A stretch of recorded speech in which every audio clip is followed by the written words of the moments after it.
حضرت علی رضی اللہ تعالیٰ عنہ نے ارشاد فرمایا، ان تین گھروں میں اپنی بیٹی کا رشتہ کبھی مت کرنا، ورنہ آپ کی بیٹی مرجھا جائے گی، اس کی زندگی برباد ہو جائے گی۔ ان تین گھروں میں رشتہ کبھی مت کرنا۔ بسم اللہ الرحمن الرحیم۔ معزز ناظرین، ایک روز حضرت علی رضی اللہ تعالیٰ عنہ اپنی بارگاہ اقدس میں موجود تھے۔ ایک مالدار شخص آیا، وہ بہت پریشان تھا، اس کے چہرے پر پریشانی کے آثار نمایاں نظر آ رہے تھے۔ اس نے حضرت علی رضی اللہ تعالیٰ عنہ کی بارگاہ اقدس میں عرض کی، یا امیر المومنین، میں بہت پریشان ہوں، میری پریشانی آپ ہی دور فرما سکتے ہیں۔ حضرت علی رضی اللہ تعالیٰ عنہ نے فرمایا، کیا مسئلہ ہے؟ کون سی بات ہے جو تمہیں مجھ تک لے آئی ہے؟ اس مالدار شخص نے عرض کی، اے امیر المومنین، میں اپنی پیاری بیٹی کا رشتہ کرنا چاہتا ہوں، ڈر جاتا ہوں کہ میری بیٹی کہیں دکھ اور تکلیف اور پریشانیوں میں مبتلا نہ ہو جائے۔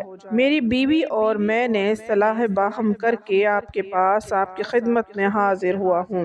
مجھے کوئی ایسا گھرانہ بتائیں جس سے میری بیٹی کا گھر آباد رہے اور ہمیشہ ہمیشہ کے لیے خوش رہے، اور ہم اپنی پیاری بیٹی کا گھر ہنستا بستا دیکھ کر ہمیشہ خوش رہیں۔ اس مالدار شخص کی ہر بات میں وزن تھا، اس لیے حضرت علی رضی اللہ تعالیٰ عنہ نے فرمایا، اپنی بیٹی کا رشتہ کرتے وقت صرف تین چیزوں کا خیال رکھنا ہے۔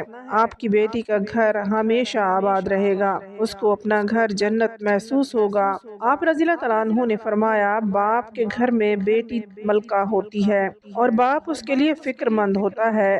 جب بیٹیاں باپ کے گھر میں جوان ہو جاتی ہیں، باپ کو اپنے گھر کی چار دیواری چھوٹی لگنے لگ جاتی ہے، تاکہ اس کی بیٹی کو کبھی بھی گرم ہوا چھو کر نہ گزرے۔ اس لیے اے مالدار شخص، نہ ہی تمہاری بیٹی کو تمہاری دولت خوش کر سکتی ہے، نہ ہی اونچے مقام والے گھر خوش کر سکتے ہیں۔ اس لیے جب بھی اپنی پیاری لاڈلی بیٹی کا رشتہ کرنے لگو تو صرف تین چیزوں کا خیال کر لینا، آپ کی بیٹی کا گھر آباد ہو جائے گا، وہ بہت خوش رہے گی۔ مالدار شخص نے عرض کی، یا امیر المومنین، وہ کون سی تین چیزیں ہیں یا کون سے ایسے عمل ہیں جن پر عمل کر کے ہم اپنی بیٹی کا رشتہ کریں؟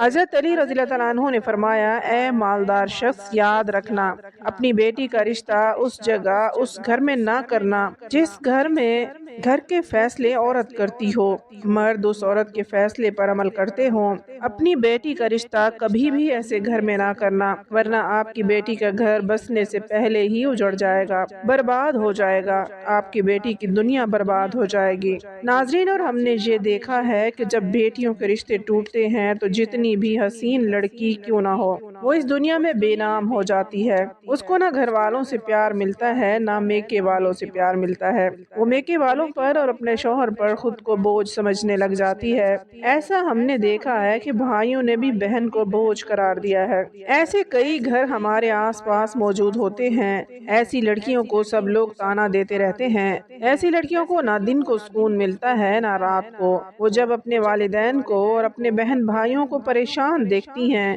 تو اسے کسی پل بھی راحت نصیب نہیں ہوتی، اسے لگتا ہے کہ یہ سارے غم اور پریشانیاں میری وجہ سے ہیں، اور آہستہ آہستہ گھٹ گھٹ کر جینا شروع کر دیتی ہے، اور تھک ہار کر یا تو اپنے شوہر کے پاس واپس چلی جاتی ہے اور اس کے ظلم و ستم کو زیور بنا لیتی ہے، یا پھر اپنے زندگی سے روٹھ کر بیمار پڑ جاتی ہے۔ اس لیے اے مالدار شخص، اس گھر میں اپنی بیٹی کا رشتہ کبھی نہ کرنا جس گھر کے فیصلے عورت کرتی ہو۔ نمبر 2، حضرت علی رضی اللہ تعالیٰ عنہ نے فرمایا، اے شخص، کبھی بھی اپنی بیٹی کا رشتہ اس گھر میں نہ کرنا جہاں عورتوں کی عزت نہ ہوتی ہو، جہاں صرف مرد ہی حکمرانی کرتا ہو، وہاں اپنی بیٹی کا رشتہ نہ کرنا، ورنہ تمہاری بیٹی کا گھر بسنے سے پہلے ہی اجڑ جائے گا۔ ناظرین، آپ نے اپنے ارد گرد یا کہیں نہ کہیں ضرور دیکھا اور سنا ہے، ایسے گھر بھی ہیں جو عورت کو اپنی جوتی کی نوک پر رکھتے ہیں۔ حالانکہ اللہ تعالیٰ کے پیارے نبی حضرت محمد صلی اللہ علیہ وآلہ وسلم نے فرمایا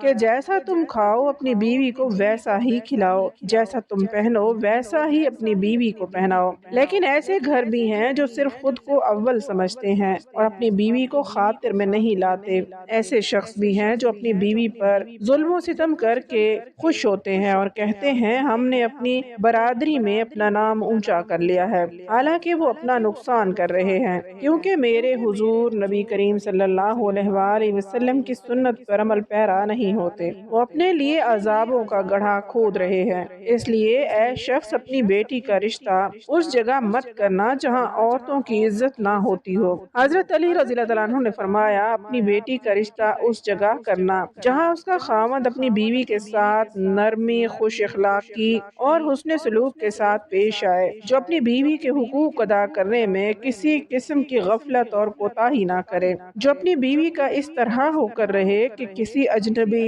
عورت پر نگاہ نہ ڈالے، جو اپنی بیوی کو اپنے عیش و عشرت میں برابر سمجھے، جو اپنی بیوی پر بھی ظلم و ستم اور کسی قسم کی بے جا زیادتی نہ کرے، جو اپنی بیوی کی خوبیوں پر ہمیشہ نظر رکھے اور معمولی غلطیوں کو نظر انداز کرے، جو اپنی بیوی کی مصیبتوں اور بیماری اور رنج و غم میں دلجوئی کرے، تیمارداری کرے اور وفاداری کا ثبوت دے، جو اپنی بیوی کو پردے میں رکھ کر اس کی عزت و آبرو کی حفاظت کرے، جو اپنی بیوی کو ذلت اور رسوائی سے بچائے رکھے، جو اپنی بیوی کو دیانت داری کی تاکید کرتا رہے اور شریعت کی راہ پر چلائے، جو اپنی بیوی کے اخراجات میں بخیلی اور کنجوسی نہ کرے، جو اپنی بیوی پر اس طرح کنٹرول رکھے کہ وہ کسی برائی کی طرف رخ بھی نہ کر سکے۔ حضرت علی رضی اللہ عنہ نے فرمایا اے مالدار شخص، تیسرا عمل اپنی بیٹی کا رشتہ اس جگہ کبھی بھی مت کرنا جہاں اس کے کنبہ یعنی خاندان میں طلاق بہت زیادہ ہو۔ وہ گھرانہ جتنا بھی امیر ہوگا، خواہ ان کے پاس 1000 اونٹ کی قطار بھی کیوں نہ ہو، اپنی بیٹی کا رشتہ اس خاندان میں، اس گھرانے میں، اس گھر میں کبھی نہ کرنا جہاں عورتوں کو طلاق دینے کا رواج بہت زیادہ ہو۔ حالانکہ ایسے لوگ اللہ کی پکڑ میں آتے ہیں۔ اللہ تعالیٰ کا ارشاد مبارک ہے طلاق دینا بدترین عمل ہے، کیونکہ یہ عمل شیطان کو بہت پسند ہے۔ ناظرین آپ خود سوچئے جس عمل پر پروردگار عالم غضبناک ہو جاتے ہیں وہ انسان اس دنیا میں ذلیل و خوار ہوگا اور آخرت میں بھی رسوا ہوگا، بلکہ وہ تو خوار ہو گیا سمجھو۔ اس لیے اے شخص ان 3 چیزوں پر عمل کرو اور اپنی بیٹی کا رشتہ کہیں کر دو، کیونکہ یہ سنت عمل ہے اور آپ کی بیٹی ہمیشہ خوش رہے گی۔ وہ شخص حضرت علی رضی اللہ عنہ کی محفل میں آیا تو اداس ہو کر تھا، مگر آپ نے اس شخص کے سارے شکوک و شبہات کو دور فرما دیا اور ہمیں بھی ایک راہ دکھائی کہ اپنی بیٹیوں کے رشتے کیسے گھروں میں کرنے چاہیے جس سے وہ خوش رہ سکیں۔ اللہ تعالیٰ سے دعا ہے کہ اللہ تعالیٰ تمام بہنوں اور بیٹیوں کے نصیب اچھے کرے، آمین۔